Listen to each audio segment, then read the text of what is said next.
Spider-Man Hostile Takeover, Chapter 22. All this effort didn't seem to be making things any better. Spider-Man has searched 2 more Fisk buildings since the blast, copying files, securing data. Lieutenant Watanabe told him it was making a difference, building their case, but he didn't feel it. He hated that people had died so that Fisk could play his head games, and he hated that people blamed him for what had happened. Not everyone in the debate still raged in the media about whether or not it had been Spider-Man who fought Shocker, but enough people were willing to think the worst of him. That doesn't matter, the lieutenant said during one of their meetings. I know it hits home now, but it will blow over.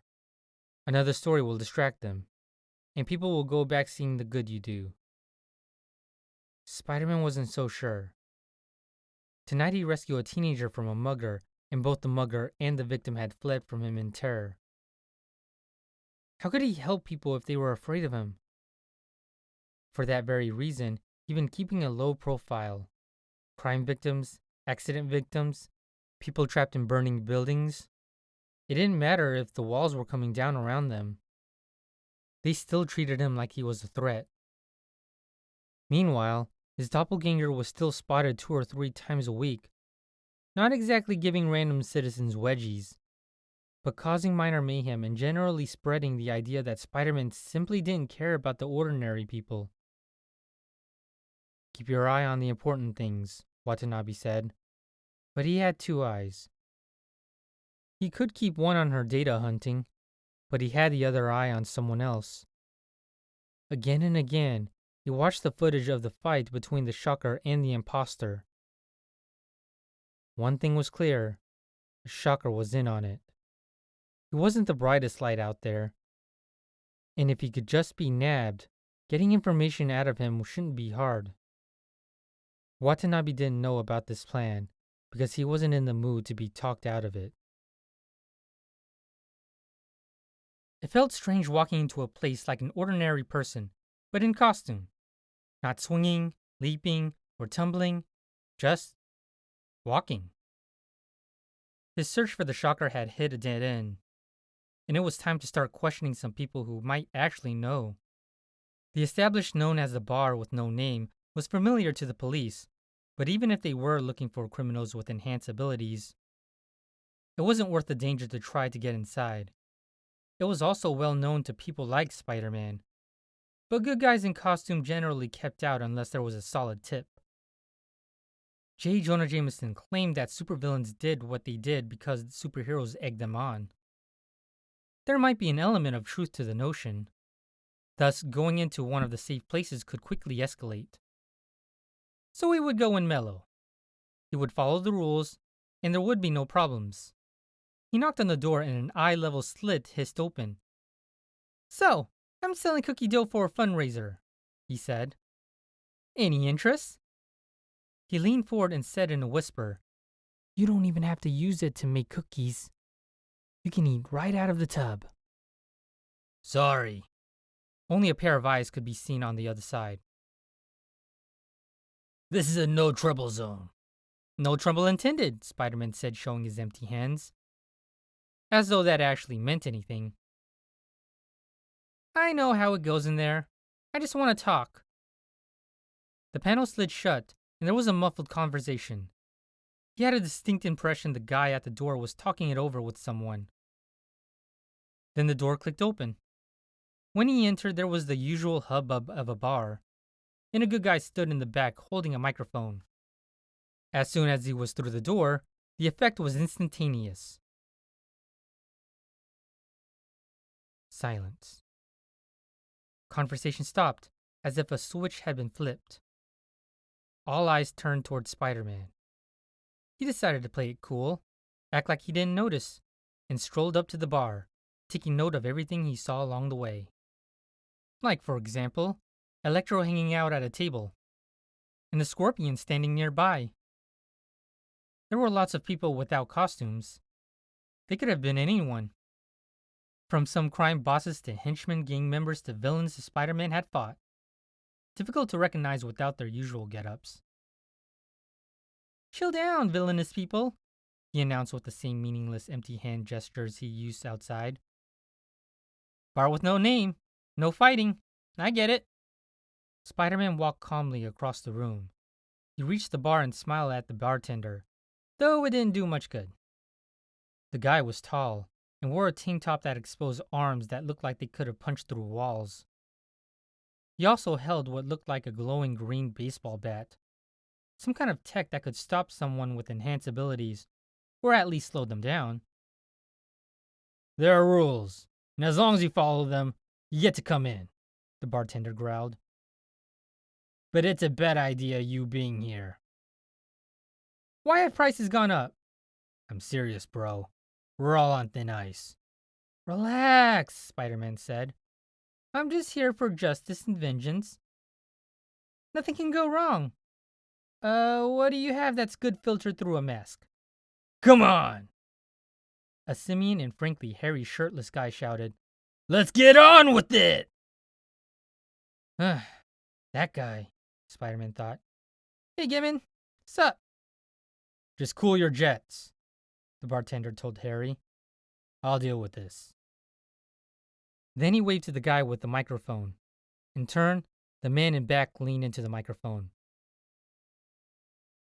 What is, he began in menacing tones, the largest lake in Africa? At their tables, people began talking among themselves and scribbling. The noise level went quickly back to normal. It's trivia night, the bartender explained. What do you want? Spider-Man looked around the room. The Scorpion, Matt Gargan, hissed at Electro, loudly enough that Lake Tanganyika could be heard. Electro shut him up. It's not Tanganyika, Spider-Man said to the bartender. I'm looking for a guy who hangs out here. Average height, wears a puffy suit, backpack, vibro gauntlets, goes by the name of Shucker. Ring any bells? Does it? Peter forced a fake snicker. Jolt any memories?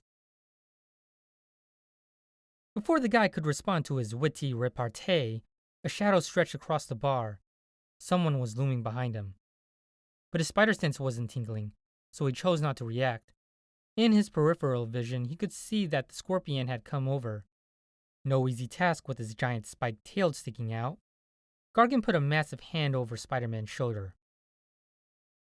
You're disturbing game night, webhead, he said. I'm gonna have to escort you out the back way, whether you like it or not. Then much more quietly, he leaned in and whispered, Play along, but don't go too quietly.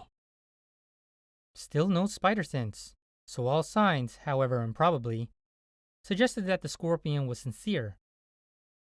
He struggled a bit, then let the big man in the bigger costume shove him forcefully through the bar, past the bathrooms, and into a storeroom. Just before the door closed behind him, he turned back to the room and shouted, It's Lake Victoria! He was met with a chorus of boos. Once outside, the Scorpion moved him a safe distance away, then stepped back and folded his arms. Seriously? He said. Sauntering in here like it's an old Private Eye movie. What if Electro and I decided to, I don't know, team up against you and kick your ass? Most of the time, these guys couldn't agree on the time of day, much less have the discipline to team up. But he wasn't going to antagonize the Scorpion by saying that. I need to find Shocker. Yeah, I heard that, Scorpion said. And I'm going to help you. Okay, Spider-Man said cautiously. I mean, I'm not complaining, but why would you do that? Because there are weird things going on in this city, Gargan replied, and he sounded sincere. People moving into territories that don't belong to them. Guys disappearing who people like you would never miss. But it messes with people like me. And honestly, I don't like this fake web slinger. I'm touched, Spider-Man said. So you knew it was a fake? Of course I knew, Scorpion said. What do you think, I ain't got eyes? Guy didn't talk or act anything like you. Plus the suit was wrong. Any idiot could tell. The The web lines were too close together. I'm not all that comfortable with how much I agree with you right now, so maybe you could tell me where to find Shocker. Scorpion jabbed a thumb toward the far corner of the storeroom, where a man sat slumped on a wooden chair, eating miserably out of a bowl. He hates trivia night, Garden said in a quiet voice. He gets everything wrong. The guy looked like the embodiment of depression. His slouched posture, red and watery eyes, the slack expression on his face as he mechanically spooned something into his mouth.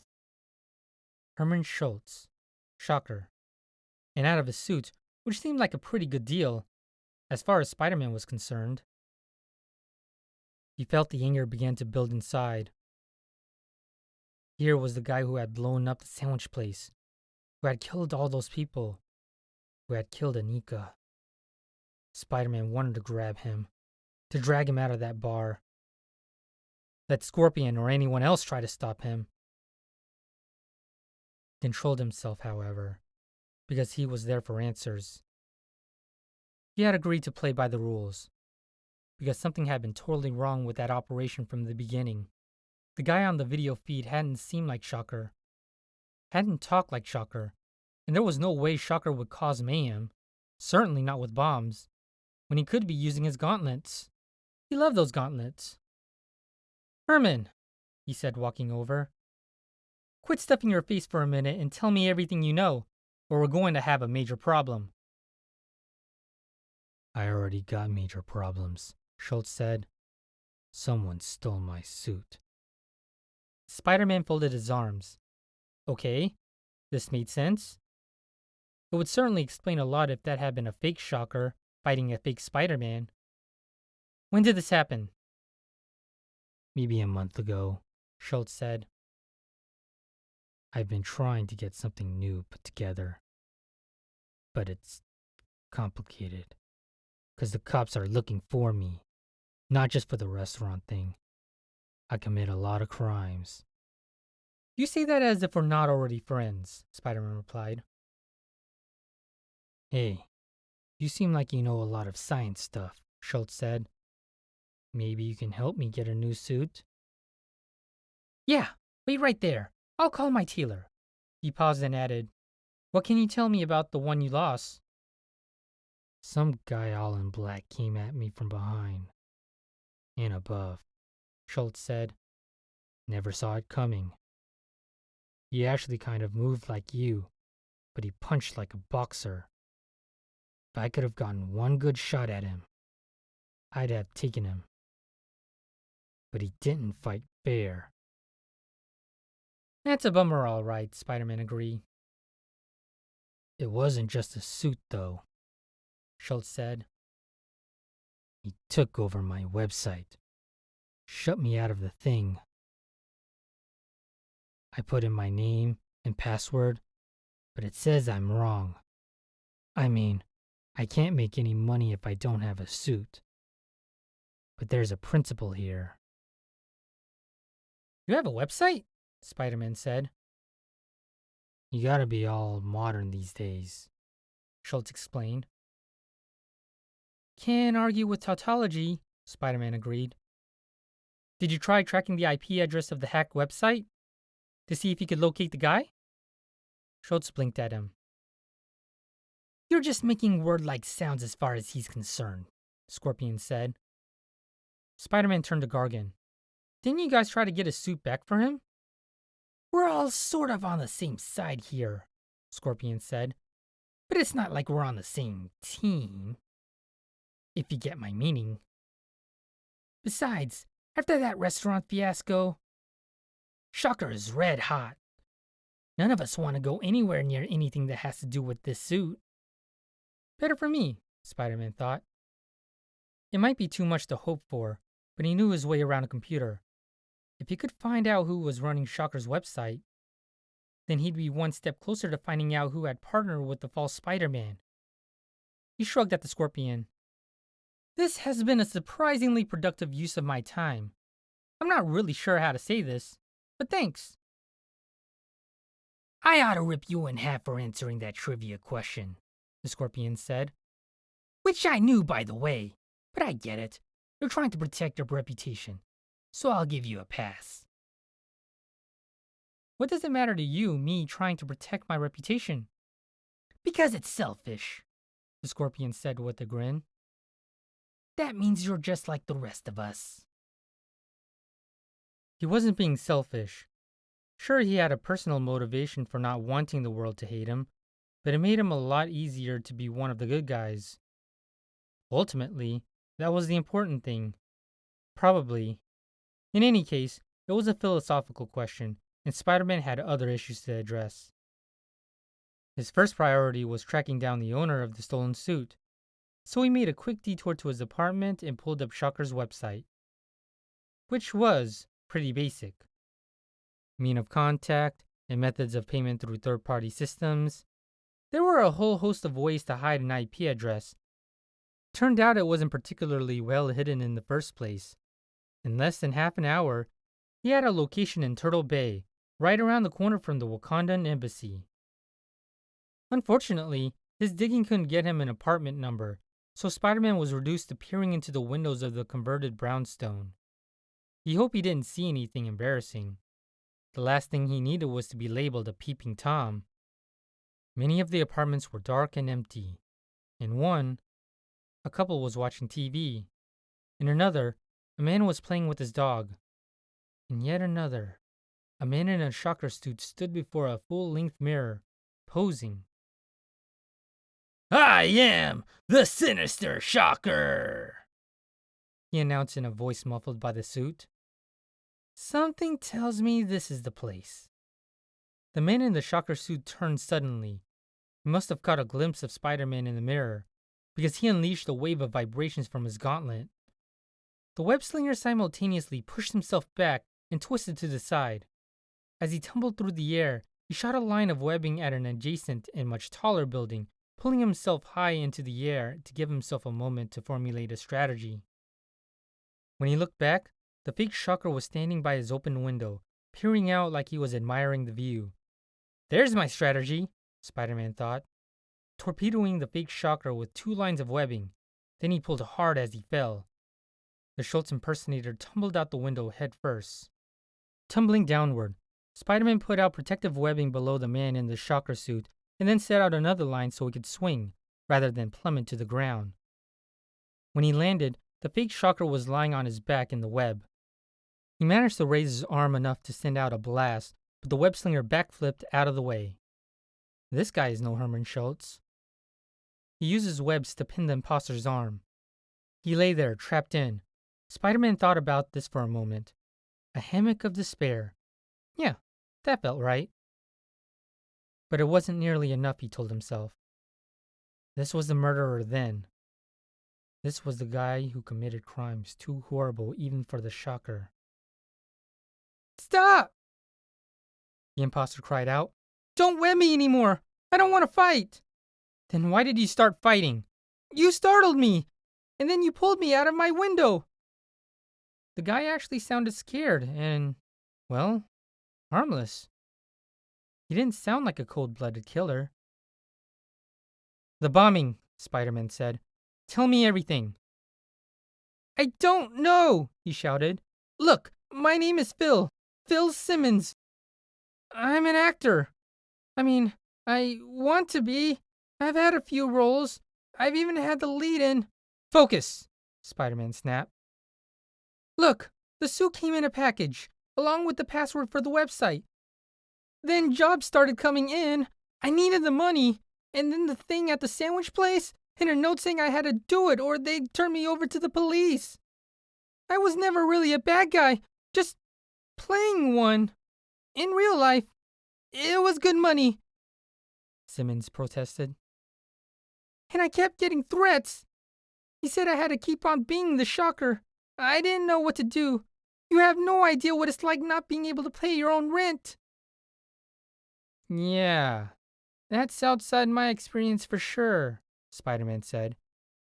He didn't expect the guy to catch the irony. I swear, all the jobs I've taken have been about intimidating people. I never hurt anyone. His voice rose as he talked. And at the sandwich place, He said it was just to make a scene, to make you look bad. I had no idea there was a bomb. I never want to hurt anyone. I'm just an ordinary guy. You could have called the police. I needed the money, Phil whined. I told you that already, and it was a great role. You fought the real Shocker, right? You never have known it wasn't the real thing. The Spider-Man guy. It was like he wasn't even trying to be you, but I inhabited that role. I was Shocker. How do I find the guy? Spider-Man demanded. People died there. I need answers. I have no idea. He contacted me. I never had a way to get in touch with him. I'd help you if I could, but I don't know. Please, you have to let me go. Down the street, there was the warning bleat of a police car, which didn't surprise him. He hoped that cooperating like this might begin to repair his reputation, at least a little. Sorry, Phil, Spider-Man said, but it looks like this is going to be the role of a lifetime, or at least about 20 years. Cars pulled up on either side of him, and cops tumbled out, guns already drawn. Hands up, Spider-Man, one of them shouted. So it doesn't make a difference that I caught the sandwich shop bomber? He asked, slowly raising his hands. On your knees, slowly. Clasp your hands behind your head. This is the Shocker, he replied. Or a guy pretending to be the Shocker. Whatever, this is the guy involved in the explosion. He'll tell you. I didn't have anything to do with it. With that, he leapt straight up, faster than they could react, shot off a web and swung himself out of there. He hoped the police would have good sense not to fire at him.